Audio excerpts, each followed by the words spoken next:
सफेद बाघ की माँ गाय भाई ही निकला भाई का दुश्मन।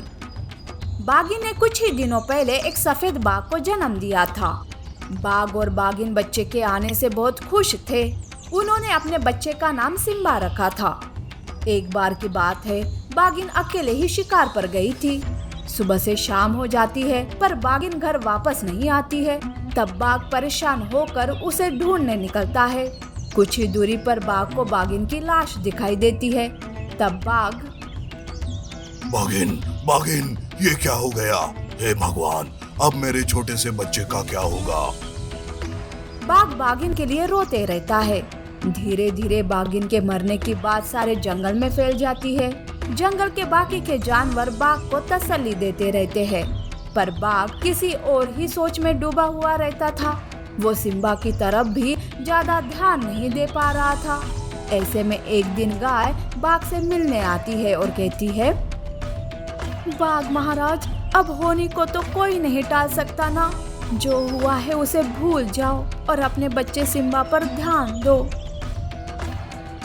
गाय, मुझे शक है कि बाघिन की हत्या हुई है। मैं कब से इसी बारे में सोच रहा हूँ। जब तक मैं बाघिन के हत्यारे को ढूंढ नहीं लेता, मुझे सुकून नहीं मिलेगा। गाय, क्या तुम मेरे बच्चे सिम्बा का कुछ दिनों के लिए ख्याल रखोगी? गाय सिम्बा का एक माँ के जैसे ध्यान रखने लगती है। गाय के होते हुए बाघ को भी सिम्बा की कोई चिंता नहीं होती है। ऐसे में एक दिन बाघ अचानक से गायब हो जाता है। बाघ के ऐसे जाने से सिम्बा और भी अकेला महसूस करने लगता है। तब गाय सिम्बा से कहती है, बेटा सिम्बा, तुम परेशान मत हो। तुम्हारे पिताजी कुछ ही दिनों में वापस आ जाएंगे। मैं हूँ ना बेटा तुम्हारी माँ, फिर तुम्हें चिंता करने की कोई बात नहीं है। गाय सिम्बा को तो समझा देती है, पर उसके मन में भी बाघ के लिए चिंता थी। जंगल में बाघ न पाकर एक दिन बाघ का भाई गब्बर जंगल में आता है। गब्बर बाघ के ही पास जा रहा था कि उसे रास्ते में गाय और सिम्बा मिलता है। गब्बर सिम्बा का हालचाल पूछता है। तब गाय बाघ और बाघिन की सारी बात बताते हुए कहती है, अरे गब्बर, अच्छा हुआ जो तुम वापस जंगल आ गए। अब इस जंगल और सिम्बा को तुम ही संभालो। गब्बर ये सुनकर मन ही मन खुश हो जाता है, पर रोनी सूरत करके उसे कितना दुख है इसका वो नाटक करता है। गाय सिम्बा को गब्बर के पास ही छोड़ देती है। गब्बर जंगल में राजा के जैसे जीने लगता है, पर सिम्बा जानबूझकर गब्बर को परेशान करते रहता था। सिम्बा से परेशान होकर गब्बर सोचता है, अरे ये क्या मुसीबत गले पड़ी है? अब तो सिम्बा को भी इसके माँ के पास ही भेजना होगा। गब्बर ऐसा सोचते हुए सिम्बा को मारने की कोशिश करता है, पर तभी वहाँ गाय और बाघ आ जाते हैं। गब्बर को सिम्बा को मारते हुए उसे रंगे हाथ पकड़ लेते हैं। उन दोनों को अपने सामने देखकर गब्बर तो चौंक ही जाता है। तब बाघ गुस्से से गब्बर पर हमला करता है और जमीन पर पटक देता है। तब गब्बर कहता है, अरे भैया, मैं आपका भाई, आप ये क्या कर रहे हो? चुप कर नमक हराम। भाई कहता है और भाई के बीवी और बच्चे को ही मार डालने की सोचता है। ये सब करते हुए तुम्हें शर्म नहीं आई? मुझे तुम पर पहले से ही शक था, इसीलिए मैंने ही ये प्लान बनाया और यहाँ से गायब हो गया। दरअसल गब्बर जंगल का राजा बनना चाहता था। उस दिन वो बाघ को ही खत्म करने आ रहा था, पर रास्ते में बाघिन उसे रोक लेती है। बाघिन को गब्बर के इरादों के बारे में पता चल गया था। बाघिन उसे रोकने जाती है, तभी गब्बर उसे मार देता है, पर गब्बर डर के मारे वहाँ से भाग जाता है। बस उसे ही बाहर लाने के लिए गाय और बाघ मिलकर ये सब नाटक रचते हैं और उस नाटक में गब्बर बराबर फंस जाता है। इस तरह से बाघ गब्बर को मारकर अपना बदला पूरा कर देता है और सिम्बा के साथ खुशी खुशी से रहने लगता है। नीति: बुराई का अंत हमेशा बुरा ही होता है। ऐसी और अमेजिंग कहानियों के लिए हमारे चैनल को लाइक और सब्सक्राइब करना ना भूलें। शुक्रिया।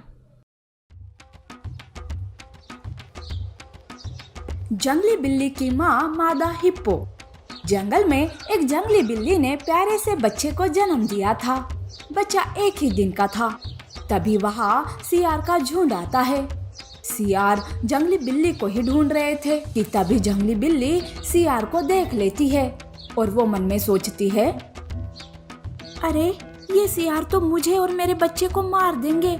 कैसे भी करके मैं मेरे बच्चे को ऐसे बेमौत नहीं मरने दे सकती। जंगली बिल्ली ऐसा सोचकर बच्चे को अपनी पीठ पर बिठाकर वहां से भागने लगती है। भागती हुई जंगली बिल्ली को सियार देख लेता है और अपनी साथियों से कहता है, अरे वो रही जंगली बिल्ली, देखो देखो भाग रही है, चलो जल्दी उसके पीछे। जंगली बिल्ली आगे तो पीछे सियार पड़े हुए थे। दरअसल पहले जंगली बिल्ली सबको डराने के लिए उन पर हमला कर देती थी, उन्हें घायल करके मरने के लिए छोड़ देती थी। जंगली बिल्ली ने कभी एक सियार के साथ ऐसा ही किया था, इसीलिए तो सारे सियार उस बिल्ली के पीछे पड़े हुए थे। जंगली बिल्ली बस भाग रही थी कि रास्ते में उसे हिरन मिलती है। हिरन बहन, प्लीज मेरे बच्चे को बचाओ, वो सियार मेरे पीछे पड़े हुए हैं, प्लीज मेरी मदद करो। ना बाबा, मुझे अपने झमेले में मत डालो, और वैसे भी ये सब तो तुम्हारे ही कर्मों का फल है जो अब तुम्हारे बच्चे को मिलेगा। वैसे भी मैं सियार से पंगा नहीं लेना चाहती, मेरे भी तो बाल बच्चे हैं।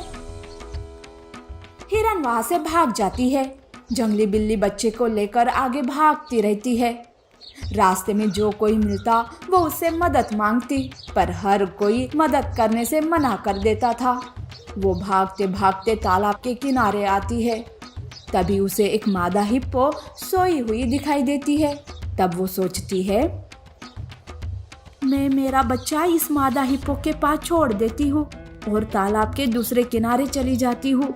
सियार अगर मेरे पीछे भी आ गए और मुझे मार भी दिए तो कोई गम नहीं, लेकिन मेरा बच्चा बच जाएगा। जंगली बिल्ली मादा हिप्पो के बाजू में अपना बच्चा रख देती है और एक पत्थर अपने पीठ पर रखकर तालाब पार करने लगती है। जंगली बिल्ली सियार को ये दिखाना चाहती थी कि वो बच्चे को लेकर तालाब पार कर रही थी। तभी तालाब में एक बड़ी लहर उठती है और उस वजह से जंगली बिल्ली तालाब में गिर जाती है। पीठ पर पत्थर होने की वजह से वो उठ भी नहीं पाती और ये सब सियार देख लेते हैं। तब सियार कहता है, अरे देखो, उस जंगली बिल्ली को हमसे बचाने चली थी पर खुद बच्चे को लेकर डूब गई। चलो, हमारा बदला पूरा हो गया। सियार समझ रहे थे कि जंगली बिल्ली और उसका बच्चा पानी में डूबकर मर गए हैं, इसीलिए वो सारे के सारे वहां से चले जाते हैं। इधर थोड़ी देर के बाद जंगली बिल्ली का बच्चा भूख के मारे रोने लगता है। बच्चे के रोने की आवाज सुनकर मादा हिप्पो जाग जाती है। अरे ये किसका बच्चा है? मेरे पास किसने रखा? अरे ये रो रहा है, लगता है इसे बहुत भूख लगी है। अब मैं क्या करूं? कहाँ पे ढूंढूं इसकी माँ? मादा हिप्पो पहले इधर उधर बच्चे की माँ को ढूंढती है। बच्चा लगातार रोते ही जा रहा था। बच्चे का रोना मादा हिप्पो को देखा नहीं जाता। वो उस बच्चे को गले लगाती है और अपना दूध पिलाती है। बच्चा दूध पीते ही मुस्कुराने लगता है। बच्चे की मुस्कुराहट देखकर मादा हिप्पो के तो खुशी का ठिकाना ही नहीं रहता। मेरा प्यारा बच्चा, आज से तू मेरा बच्चा और मैं तुम्हारी माँ। मैं तुम्हें अपने से कभी दूर नहीं करूंगी। मादा हिप्पो का भी इस दुनिया में कोई नहीं था, इसीलिए मादा हिप्पो उस जंगली बिल्ली के बच्चे को अपनाती है और उसे माँ का प्यार देती है। अब बच्चा थोड़ा बढ़ चुका था, उसे तो अपनी असली माँ का चेहरा भी याद नहीं था। वो तो बस मादा हिप्पो को ही अपनी माँ समझता था। बच्चा माँ के साथ बहुत ही खुश था। एक बार जंगली बिल्ली का बच्चा जंगल के बाकी के जानवरों के बच्चों के साथ खेल रहा था कि तभी वहाँ सियार का झुंड आता है। वो जंगली बिल्ली के बच्चे को देख लेते हैं और एक सियार कहता है, अरे ये क्या, हम तो समझ रहे थे कि जंगली बिल्ली के साथ बच्चा भी मर गया, लेकिन ये तो जिंदा है। पर चलो, आज इस बच्चे को मारकर अपना बदला पूरा कर ही लेते हैं। उस जंगली बिल्ली की एक भी निशानी नहीं रहनी चाहिए। सियार को बच्चे भी देख लेते हैं। वो खेलना छोड़ देते हैं और डर के मारे भागने लगते हैं। पर सियार तो जंगली बिल्ली के बच्चे के पीछे ही लग जाते हैं। बच्चा भागते हुए, माँ माँ बचाओ बचाओ। तब सियार कहता है, अरे ये बच्चा किसे बुला रहा है? कौन है इसकी माँ? कहीं जंगली बिल्ली जिंदा तो नहीं? सियार बच्चे के बहुत करीब आते हैं। उस बच्चे को वो चारों तरफ से घेर लेते हैं। बच्चा काफी डरा हुआ था और सियार अपनी डरावनी हंसी के साथ बच्चे पर हमला करने जाते हैं। पर तभी वहाँ मादा हिप्पो आती है और कहती है, दूर हो जाओ मेरे बच्चे से, नहीं तो एक एक को चीर कर रख दूंगी। सियार को हिप्पो की ये धमकी बेकार लगती है और वो उसकी बातों को नजरअंदाज करके बच्चे के पास जाने लगते हैं। तब मादा हिप्पो एक एक सियार को चीरते हुए अपने बच्चे के पास आती है। देखते ही देखते सारे सियार जख्मी होकर नीचे गिर जाते हैं और मादा हिप्पो अपने बच्चे को बचाने में कामयाब हो जाती है। उस दिन के बाद से सियार जंगली बिल्ली के बच्चे के पास आने से डरते हैं। इस तरह से उन माँ बेटे की जोड़ी जंगल में बहुत ही मशहूर हो जाती है और हर कोई मादा हिप्पो की ममता की तारीफ करते रहते हैं। ऐसी और अमेजिंग कहानियों के लिए हमारे चैनल को लाइक और सब्सक्राइब करना ना भूलें। शुक्रिया।